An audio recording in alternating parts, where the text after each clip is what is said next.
Good morning, dear students. Today we'll be discussing your test for your fitness. जो senior रिकली and Johns का जो senior citizen test है, उस test में आज टेस्ट नंबर 3 पे आज हम लोग डिस्कशन करेंगे. Your test name sit and reach flexibility test. Sit and reach flexibility test क्या है बेटा? तो ऐसा टेस्ट जिसमें कि पर्सन की the purpose of the test to measure the lower body flexibility. Lower body मतलब आपकी लेग की फ्लेक्सिबिलिटी कितनी है, उसके बारे में आज हम लोग डिस्कशन करेंगे. इक्विपमेंट्स की जो जो नीड है वो रिक्वायर्ड है आपके पास आपका एक चेयर की नीड है, स्ट्रेट बैक चेयर की नीड है आपकी, अप्रॉक्सीमेटली जो 45 सेंटीमीटर्स की हाइट की होगी. और आपके बाद एक लेंथ स्केल की नीड है, जो रूलर जो आपको यूज करते होंगे. तो सबसे पहले इसमें administration of the procedure of test के एडमिनिस्ट्रेशन प्रोसीजर की बात करेंगे. तो the person sit on the chair को उस पर्सन पे बिठा देना है, और उसके बाद उसके जो फुट हैं वो फ्लोर को इजीली उस पर रख सकें. उसके बाद extend forward with the knee straight. उसके बाद उससे कहा जाएगा कि अपने पैर को सीधा रखना, लेकिन आपकी हील से ग्राउंड को टच करेगी, ना कि आपका टो. तो आपकी जब हील उस पर टच करे, उसके बाद आप उसे कहेंगे कि आप अपनी चेयर पर थोड़ा सा आगे की तरफ शिफ्ट करें और अपने फुट को, अपने टो को टच करने की कोशिश करें. अपने इसमें जो फ्लोर और ankle between the 90 degree angle का आपका इसमें होना चाहिए. और सेकंड चीज़ है, person is interested to inhale, then the inhale and exhale and reach towards the toe by bending at the heel. उसके बाद पर्सन उसको टच करेगा. उसमें ड्यूरिंग द इनहेल और एक्सेल प्रोसेस जो उसकी है वो कंटिन्यू प्रोसेस में बनी रहेगी, और अपनी बॉडी को बेंड करेगा और आगे और क्या करेगा कि अपने टोस को टच करने को से. Keep the back straight. अपनी बैक को स्ट्रेट रखना है और अपने हैंड्स को आगे की तरफ ले जाना है. About jerky action. आपको जर्क के साथ आगे नहीं बढ़ना है, आपको इजीली मूवमेंट करना है. और अपने आप को जो स्ट्रेच है वो इतना नहीं करना है कि आपकी बैक में दर्द होने लगे. आपको कंफर्टेबली इस पोजीशन को करना, और विद इन 2 सेकेंड्स तक आपको इसको होल्ड करना है. जो आपने टो को टच करा है इसको आप होल्ड, जैसे आप लोग पश्चिमोत्तानासन करते हैं बेटा, उसमें आप क्या करते हैं, अपने हैंड्स को अपने टो के पास तक लेके जाते हैं. यही चीज़ आपके सीनियर सिटीजन से आपको कंडक्ट करवानी है, लेकिन सिट ऑन द चेयर पे बैठ के करवानी है. Then if finger toe tips touch the toe the score is 0. अगर फिंगर जो है आपकी इस टो से टच कर लेती हैं तो आपका स्कोर 0 होगा. It does not touch. अगर वो टच नहीं कर पा रही हैं तो then distance between toe and finger tip in negative. तो वो नेगेटिव हो जाएगा. If the overlap the toe then the score is positive. अगर वो ओवरलैप कर लेते हैं तो स्कोर पॉजिटिव में हो जाएगा. Performance that test twist and consider the best. जो सबसे बढ़िया आपका स्कोर निकल के आ रहा हो उसको आपको करना है. और लेकिन सबसे ज़्यादा चीज़ है, इस पूरे प्रोग्रामिंग में कहीं पर भी आपको जर्की मूवमेंट नहीं लाना है.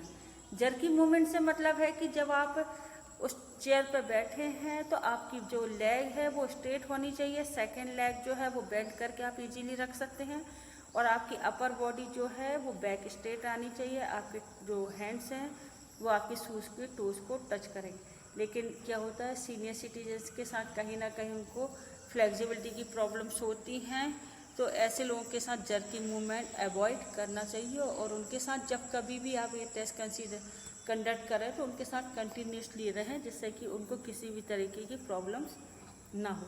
आपके बेस्ट स्कोर को आपने जब अपने ऑन द रिकॉर्ड कर लिया है तो आप देखिए कि आपने कौन सी एज कैटेगरी ली. अगर 60 to 64 एज कैटेगरी है तो बिलो एवरेज. तो बिलो में सबसे कम क्या है, 2.5 to 0.5. मतलब उनका इतना बार उन्होंने उसको कम्प्लीटली करा, या 65 अब है तो 3 टाइम्स करा मैंने, और वुमेंस ने बहुत ही कम कर पा रही हैं। लेकिन अगर एवरेज कंडीशन में है तो 2.5 to 4 स्कोर तक जा सकता है, और वुमेंस में ये माइनस में ही स्कोर है, क्योंकि उन्होंने अपने वर्क को कम्प्लीटली नेगेटिवली है, ये वर्क को कम्प्लीटली नहीं कर पाए थे। तो ये जो टेस्ट है, ये टेस्ट के थ्रू आप पर्सन में क्या कर सकते हैं, उनकी लोअर बॉडी फ्लेक्सिबिलिटी को मेजर करिए। आपके घर के आसपास जो भी सीनियर सिटीजन है, कम से कम 5 लोगों को इस तरीके के टेस्ट के साथ। इसमें एक चीज़ और आती है कि आपने ये sit and reach flexibility test के अलावा आपने कभी कभी देखा होगा कि जब आपके ग्रैंड पेरेंट्स वगैरह जो होते हैं या आपके दादाजी वगैरह होते हैं, वो अपने शूज़ को लेस नहीं बांध पाते। जो लोग लेस वाले शूज़ पहनते हैं तो वो लेस नहीं बांध पाते, उनको बहुत प्रॉब्लम होती है। तो उनको ये जो है लोअर बॉडी फ्लेक्सिबिलिटी टेस्ट आप कंडक्ट करा सकते हैं, जिसके थ्रू कि वो अपनी इस एक्टिविटी को बेटरली परफॉर्म कर सकते हैं। लेकिन इसमें याद रखिए कि जो इक्विपमेंट्स है उनको प्रॉपर आप यूज़ करें, कि विदाउट बैक चेयर है या स्ट्रेट बैक चेयर है, और इसमें आपके पास रूलर स्केल है। नेक्स्ट टेस्ट आपके पास जो आता है वो है रिकली एंड जॉन का बैक स्ट्रेच टेस्ट। तो बैक स्ट्रेच टेस्ट जो है, ये टेस्ट आपका मेजर करता है range of motion off shoulder के रेंज को आपका मेजर कर रहा है। आपके लिए रिक्वायरमेंट है क्या है, लेंथ स्केल। सिर्फ एक लेंथ स्केल आपको लेना, इससे ज़्यादा आपकी इसमें कोई और अदर रिक्वायर्ड नहीं है। तो इसमें जो administration and procedure of test है, तो सबसे पहले test is done in standing position. आपको पर्सन को आराम से एक पोजीशन पे खड़ा रखना है, और उसके बाद उसको अपनी अदर एक्टिविटी के लिए कंडक्ट कराना है। तो आपने ये देखा है कि इसमें पर्सन को आपको क्या करना है, बैक में उसके हैंड्स को पीछे की तरफ से। बेटा आप फिजिकल एजुकेशन में आपने लिया था, तो आपने जो है 11th में इस तरीके की एक्टिविटी, आपको गौमुखासन एक आसन होता है। गौमुखासन में क्या होता है, हम अपने लेग को क्रॉस करके फ्रंट में लेग को क्रॉस कर लिया जाता है, जैसे अपोजिट क्रॉस। एक लेग जो राइट है वो लेफ्ट साइड आ जाता है, लेफ्ट जो लेग है वो राइट साइड। और इसी तरह हाथ को अपने पीछे की तरफ अपने ले जाकर दोनों हाथ को, एक को सिर के पास से, कान के पास से, और दूसरे को हाथ को पीछे की तरफ से ऊपर की तरफ उठाया जाता है। ये एक गौमुख आसन का ही एक प्रोसेस है। मान के चलिए कि अगर आपको अपने सीनियर सिटीजन की range of the motion shoulders वाली एक्टिविटी को कंडक्ट करवाना है, तो कहीं ना कहीं आप उन्हें गौमुख आसन की एक प्रैक्टिस दे सकते हैं, जो कि उनकी फ्लेक्सिबिलिटी को इंक्रीज करने में हेल्प करेगी। इसमें यह है कि place the other hand behind the back palm facing outward and finger upward and reach up as far as possible. अपने हाथों को एक ऊपर की तरफ से पीछे की तरफ, हाथ सिर के पीछे ले जाएंगे, और दूसरा हाथ बैक में अपोजिटली ऊपर की तरफ करेंगे, और दोनों हाथों को, फिंगर्स को एक दूसरे से टच करने की कोशिश करेंगे। अगर फिंगर टच हो जाती हैं तो बेटर है, और अगर फिंगर टच नहीं होती हैं तो इसमें जो है direct the person to the finger, so the finger again in the measure the distance between the tip of the middle finger. अगर नहीं होती हैं तो आपको इसके बीच का जो डिस्टेंस है उसको मेजर करना है, और उसके बाद अगर दोनों को टच हो जाती हैं तो इसको 0 देना है। अगर नहीं होती हैं तो आपको डिस्टेंस बिटवीन क्या करना है, पॉजिटिव स्कोर देना है, और अगर मेजर डिस्टेंस ज़्यादा है तो वो नेगेटिव स्कोर में आप दे सकते हैं। इस पूरे टेस्ट का कुछ और मतलब नहीं, सिर्फ इतना ही मतलब है कि जो सीनियर सिटीजन होते हैं उनमें फ्लेक्सिबिलिटी धीरे धीरे क्या हो जाती है, कम होती जाती है। फ्लेक्सिबिलिटी कम होने के कारण उनकी वर्किंग में प्रॉपरली वो वर्क नहीं कर पाते हैं। जैसे आप देखिए 60 to 64 वाली एज ग्रुप के जो पर्सन है उसमें बिलो एवरेज आ रहा है फॉर मैन 6.5, और वुमेंस के लिए आ रहा है 3। वो इस तरीके की एक्टिविटी एवरेज जो है वो है, उन्होंने 6.5 to 3.0 वाला एवरेज वुमेंस के लिए, तो ये एक बेटर फ्लेक्सिबिलिटी इंक्रीजर के लिए कहीं ना कहीं उनको फिजिकल एक्टिविटी इस तरीके की देनी चाहिए जिससे कि उनकी फ्लेक्सिबिलिटी में इम्प्रूवमेंट हो सके।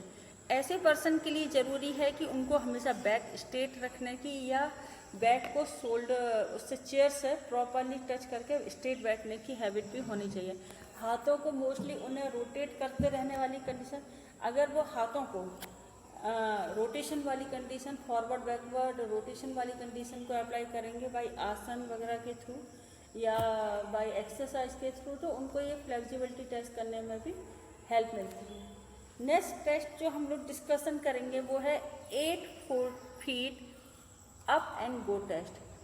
आपने किसी भी पर्सन को, this test is design to measure speed, agility मतलब कॉम्बिनेशन जिसमें बहुत सारी, जैसे इंडोरेंस है, स्पीड है, स्ट्रेंथ है, इसका कॉम्बिनेशन होता है, या कोऑर्डिनेशन एबिलिटी भी कहा जाता है।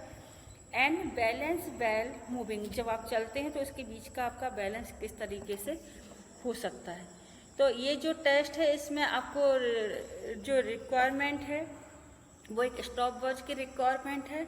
सेकेंड वन चीज़ जो है आपकी रिक्वायरमेंट है वो 45 सेंटीमीटर हाई की एक चेयर, वो विदाउट हैंडल चेयर्स की नीड है। सेकेंड वन है आपके पास कौन होना चाहिए मार्क करने के लिए, जहाँ से वो पर्सन 8 फीट आगे की तरफ जा रहा है या वापस जा रहा है, तो एक पर्टिकुलर एरिया मार्क करने के लिए होना चाहिए।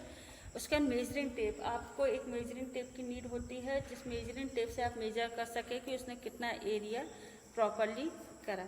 इसके अलावा आपको जो भी एरिया आप ले रहे हैं वो सेफ और क्लीन हो या क्लियर हो, जहाँ पे किसी भी तरीके की कोई ब्रेकेज वगैरह या कोई भी उनको इंजरी होने के चांसेस नहीं हो। सबसे पहले टेस्ट प्रोसीजर में हम जो बात कर रहे हैं, place the chair against wall and mark a cone 8 feet away in front of the chair. Chair के साथ आपको जो चेयर लेनी है वो वॉल से, दीवार से टिका के रखनी है। उसके बाद आपको मार्क करना है जो कौन है उनके साथ 8 कौन आगे की तरफ जो उनकी फीट के अकॉर्डिंग मार्क करके उस जगह पर रख दिया है। Clear the part between the chair and the mark, आपके जो मार्क लगा हुआ है और जो चेयर उसके बीच का एरिया बिल्कुल क्लीन होना चाहिए, वहाँ पर कोई भी चीज़ एक्स्ट्रा चीज़ नहीं रखी जानी चाहिए। The person sit on the chair, hand resting on knee and feet flat on floor. जो पर्सन वो चेयर पर बैठा हो उसका बैक स्ट्रेट होना चाहिए, वो रेस्टिंग पोजीशन में भी हो सकता है। उन सब के अलावा आपकी जो उसकी जो नी है वो प्रॉपरली फ्लोर को टच करती हुई होनी चाहिए, जो हम हमेशा कहते हैं कि अटेंशन पोजीशन में फीट को आपस में रखा जा रहा है। जैसे ही आपने उनको ऑर्डर दिया गो, आपके इस कमांड के साथ ही वो अपनी इस टेस्टिंग टाइमिंग को स्टार्ट कर देंगे और पर्सन जो वॉक करेगा, उसमें रनिंग नहीं करना, सिर्फ वॉक करना है आपको। और कौन जो है आपके क्विकली जल्दी से जल्दी उस जगह को क्रॉस करके कौन तक पहुंच के वापस आना है और अपनी चेयर पर बैठ जाना है। स्कोर जो आपको है, जो बेटर आपका टाइमिंग निकल के आ रहा है, वो स्कोर आपको इसके साथ कनेक्ट करना है। नेक्स्ट चीज़ आपने जो ये देखा है कि इस तरीके का जो टेस्टिंग प्रोसीजर में हम आपको लगातार बताते जा रहे हैं कि ये जो है स्कोर है आपकी परफॉर्मेंस पे डिपेंड करता है कि टोटल परफॉर्मेंस आपने किस तरीके की ली है। इसमें 2 बार ट्रेवल करने के बाद जो बेटर स्कोर है उसको आपको लेना है और उसको सेकंड में रिकॉर्ड करना है। जो यहाँ पे एज आपको एक वो टेबल दिखाई दे रही है, इसमें बिलो एवरेज, एवरेज और अबव एवरेज कैटेगरी, इसमें 65 कैटेगरी में दिखाई दे रहा है कि मैं इसने कितना टाइम पीरियड इस पूरे ड्यूरेशन में लिया है। ये उनकी स्पीड पर और उनके कोऑर्डिनेशन पर डिपेंड करता है कि वो किस तरीके का वर्क कर पा रहे हैं। तो स्टूडेंट नेक्स्ट इसी वाले टेस्ट में नेक्स्ट आपके पास टेस्ट आता है 6 मिनट वॉक टेस्ट। आप मोस्टली वॉक करते हैं, आपके सीनियर जो भी हैं दादाजी वगैरह वो सब भी कहीं ना कहीं घूमते हैं या चलते हैं, कहीं जाते हैं, तो क्या कभी आपने ये नोट करा है कि वो एक ही प्लेस पे जब रिपीटेड होता है वो प्लेस, उस जगह से जाना उस जगह से आना, अगर वो एक टाइम पीरियड के लिए उसको जाते हैं तो वो कितना टाइम उसमें स्पेंड करते हैं। यहाँ पे हम मेजर करेंगे। ये टेस्ट है आपका 6 मिनट वॉक। इसमें आपको उनको 6 मिनट तक कंटिन्यू वॉक करानी है और उनकी स्पीड को मेंटेन रखना है, और उसका जो रिजल्ट हो, ऐसी 2 वॉक, चाहे 1 डे 2 डे 3 डे, इस तरीके से करके उनको पर डे के अकॉर्डिंग उनका ये इस तरीके का उनके साथ वॉक कर सकते हैं, जिससे उनको भी इंटरेस्ट आएगा कि आप उनके साथ एक बेटर टाइम स्पेंड कर रहे हैं और आपका जो टेस्ट है वो भी कंप्लीट हो जाए। मॉर्निंग के ड्यूरेशन में आप उनको एक पर्टिकुलर एरिया ले सकते हैं, जो आपको उनसे कहना है कि दादाजी सिर्फ आप एक स्पीड में जितना आप मेंटेन कर सकते हो उतनी स्पीड में आपको वॉक करना है, उतनी डिस्टेंस तक। जहां आपका टाइम पीरियड कंप्लीट हो जाए वहां अपनी स्टॉप वॉच को बंद कर दीजिए। अगर वो आगे भी इस तरीके की वॉक को कंटिन्यू रखना चाहते हैं तो आप उनका साथ दे सकते हैं। लेकिन इस टेस्ट में सबसे पहला है, this test is not to measure aerobic fitness.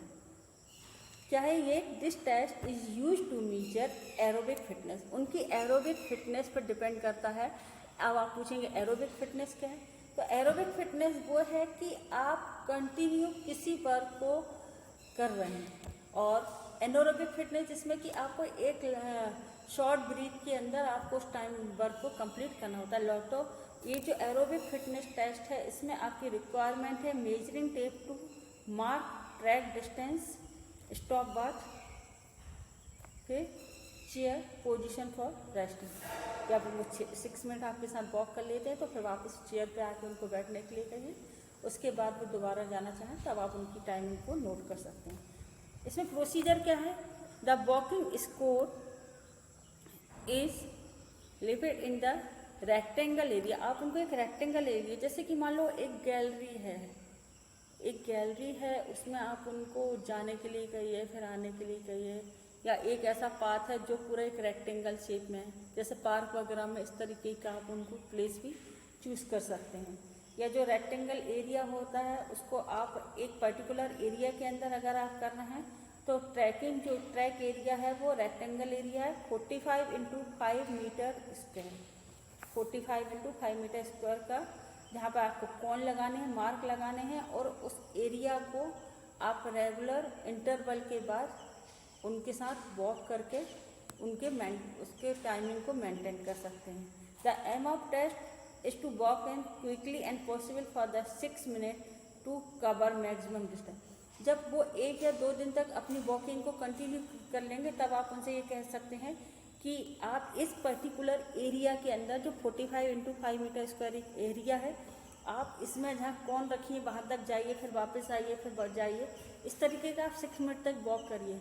उनकी कहीं ना कहीं स्पीड इंक्रीज होगी और वो उस चीज़ को इंटरेस्टली परफॉर्म कर पाएंगे। उसके बाद है person set there on place, अपनी जगह पर वो करेंगे। They can take rest of desire, अगर वो बीच में रेस्ट करना चाहते हैं तो उस टाइम पीरियड के बाद वो अपना आकर रेस्ट कर सकते हैं। उसके बाद आपका जो डिस्टेंस है 6 मिनट, वो आप पर्सन का मेजर कर लेंगे। जो बेटर टेस्ट है उसको आप इसमें अपनी जो चार्ट है उसमें इंक्लूड कर सकते हैं। अब एज वही है आपके पास जो 60 to 65 वाली एज है। इसमें पर्सन ने कितने मीटर डिस्टेंस अपनी स्पीड के अकॉर्डिंग कंप्लीट करा है। जितना मीटर इसमें बिलो है 610 मीटर, एबव है वुमेन्स के लिए 545 मीटर। लेकिन जो एवरेज है, अगर एबव की बात करते हैं तो है 735 for man and 660 for womens ने इस तरीके की इस एबव एवरेज को कंप्लीट करते हैं। तो एक बेटर कोऑर्डिनेशन उनके साथ आपका अपनी वर्किंग उनकी बॉडी के साथ है और आप मेजर कर सकते हैं एरोबिक उनकी फिटनेस टेस्ट को। बेटा आज हम लोगों ने ये सारा डिस्कशन करा। अब आपके सामने है कि अब हम आपके पास एक सीट दिखा रहे हैं। इस सीट में देखिए आपको रिकली एंड जॉन्स की जो टेस्ट स्कोर सीट है इसका एक चार्ट बना हुआ है। इसमें आपको ये लिखना है कि सीरियल नंबर जितना भी आपने उसमें लिए हैं, एग्जाम्पल्स लिए हैं, उसके बाद नेम लिखना है पर्सन का, कि पर्सन जैसे आपके जो भी सीनियर सिटीजन उनका नाम यहाँ पर जैसे दिनेश शर्मा नाम है, उनकी एज जो है आप उनकी एज के अकॉर्डिंग उनकी एज लिख दीजिए। जेंडर जो भी है मेल या फीमेल जिसको भी आपने लिखा है स्कोर करा है वो लिख सकते हैं। जैसे आपने फर्स्ट चेयर स्टैंड वो टेस्ट है उसको करा तो उसका जो टाइमिंग है वो। नेक्स्ट टेस्ट है आर्म कल, जो मैंने आपको बताया था कि हाथों को डंबल्स के थ्रू वो करना है, उसका अपने स्कोर लिख दीजिए। फिर है सिट एंड रीच टेस्ट, आपका जो दिखाई दे रहा है सिट एंड रीच टेस्ट में आपका जो भी उनका इंचेस रह गया था, जितना या उन्होंने कवर करा था उतना आप उसको यहाँ पे स्कोर दे सकते हैं। बैक स्ट्रेच टेस्ट, जो हाथों को आपने पीछे गोमुख आसन के तरीके से करा, तो इस तरीके का आपको जो दिखाई दे रहा है वो आप इसको स्कोर मेंशन कर सकते हैं।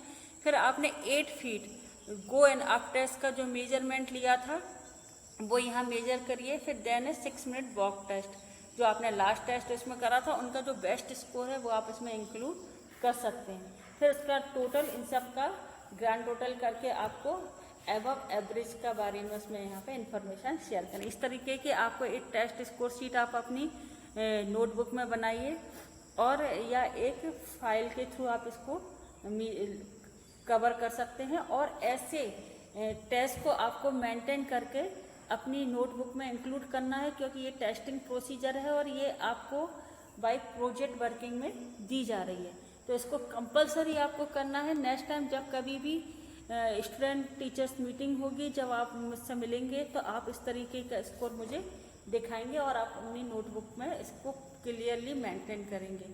इसी तरीके के यहाँ पे जो है रिवीजन क्वेश्चन मैं आप लोगों के सामने डिस्कस कर रही हूँ। Mention the test which the check fitness flexibility in the senior citizen test. तो ये जो टेस्ट आपके पास क्वेश्चंस हैं, इन क्वेश्चन को आपको अपनी नोटबुक में मेंटेन करना है। इनके क्वेश्चन के आंसर आपको जितने भी मैंने वीडियो भेजे हैं उसमें ये आपको ये सारे सीनियर सिटीजन के टेस्ट के बारे में, जो फिटनेस एबिलिटी टेस्ट है उसके बारे में आपको पूरा मिल जाएगा। फिर उसके चेक द एबिलिटी टेस्ट अभी हम लोगों ने जो डिस्कशन करे थे, test item in the Rikli and John, जो टेस्ट आइटम्स हैं तो इसके कितने टेस्ट आइटम है। रिकली एंड जॉन के टेस्ट आइटम जैसे अभी आप लोगों ने करे ही थे कि उसमें चेयर स्टैंड टेस्ट था, आर्म कर्ल है, सिट एंड रीच टेस्ट है, बैक स्ट्रेच टेस्ट है, 8 foot go and up test है और 6 मिनट वॉक एंड ये वाला टेस्ट है। तो ये पूरी टेस्ट आइटम बैटरी कहलाती है। प्रोसीजर आपको परफॉर्मिंग चेयर स्टैंड टेस्ट के जो प्रीवियस आपके पास मैंने वीडियो भेजी उसमें कहीं ना कहीं आपको ये सारी इन्फॉर्मेशन उसके साथ शेयर हो रही है। आर्म कर्ल में जो आपको आर्म कर्ल टेस्ट है, इस टेस्ट को भी अपन लोगों ने कंडक्ट करा था, तो कंडक्ट करने के बाद उसका जो रिजल्ट आया था और उसकी जो है पोजीशन वो आपको इसमें पर्सन को दिखानी है। उसका how to back stretch test in the perform, कैसे बैक स्ट्रेच कैसे कर सकते हैं स्ट्रेच टेस्ट। तो जैसे मैंने आप लोगों को बताया था कि हाथ को आपको क्या करना है, पीछे की तरफ लिफ्ट अप करना है, तो बैक स्ट्रेच टेस्ट आपका आ जाएगा। 8 foot go and up test में पर्टिकुलर एरिया मार्क करा हुआ है जिसमें 8 फुट आगे की तरफ जाना और वापस आना। उसका उस टेस्ट को आपको विथ कोन और विथ चेयर और मार्किंग एरिया के साथ आपको मेंटेन करना है। 6 मिनट वॉक टेस्ट कंटिन्यू आपको 6 मिनट तक वॉक करना है रेक्टेंगल एरिया के अंदर, और आपको उसमें उसको मेजर करना है और जो बेस्ट टाइमिंग स्कोर है वो उसको आपको यहाँ पे मेंटेन करना है। नेक्स्ट है describe the procedure of the checking calculating the overall ability of senior. तो आपने जो ओवरऑल हम लोगों ने जो एक ये आखिरी में स्कोर शीट बनाई थी, इसमें आखिरी में एबव एवरेज वाला एक वो बना रखा है। तो आपकी अगर ये सारी एक्टिविटी कंप्लीट करने के बाद सीनियर सिटीजन की एबिलिटी परफॉर्मेंस को आप यहाँ पे शो करेंगे और उनकी एबिलिटी परफॉर्मेंस के अकॉर्डिंग आप उनको डिफरेंट टाइप की एक्टिविटी, डिफरेंट टाइप के आसन या एक्सरसाइज जो उनकी रेगुलर एक्टिविटी में इंक्लूड कर सकते हैं, उनकी वर्किंग में इंक्लूड कर सकते हैं, जैसे कि उनकी परफॉर्मेंस, उनकी फ्लेक्सिबिलिटी, उनकी प्रोग्रेस को आप इंक्रीज कर सकते हैं। भले ही वो सीनियर सिटीजन आपके ग्रैंड मदर या ग्रैंडफादर या आपके अदर रिलेटिव हो सकते हैं। तो बेटा ये जो सारे टेस्ट हैं ये आप 11th और 12th दोनों ही क्लास के लिए बेटर है, क्योंकि रिकली एंड जॉन टेस्ट जो है आपको chapter number 7 test and measurement में क्लास 12th में आपको ये पूरा का पूरा मिलता है। और एग्ज़ाम में इसमें से कोई ना कोई एक टेस्ट आइटम जरूर आपके एग्ज़ाम में आता है, मिनिमम 5 मार्क्स का या 1 मार्क्स का। जैसे उसने अगर ये पूछ लिया कि बैक स्ट्रेच टेस्ट किसका है, रिकली एंड जॉन्स का हो सकता है या हॉपर का हो सकता है या बोरो 3 आइटम में हो सकता है, कौन से टेस्ट आइटम में आपको इस तरीके का टेस्ट स्कोर मिल रहा है। तो ये आपको ये मेंटेन करने की ज़रूरत है कि आप किस तरीके से इस चीज़ों को कंप्लीट कर पा रहे हैं। Thank you students.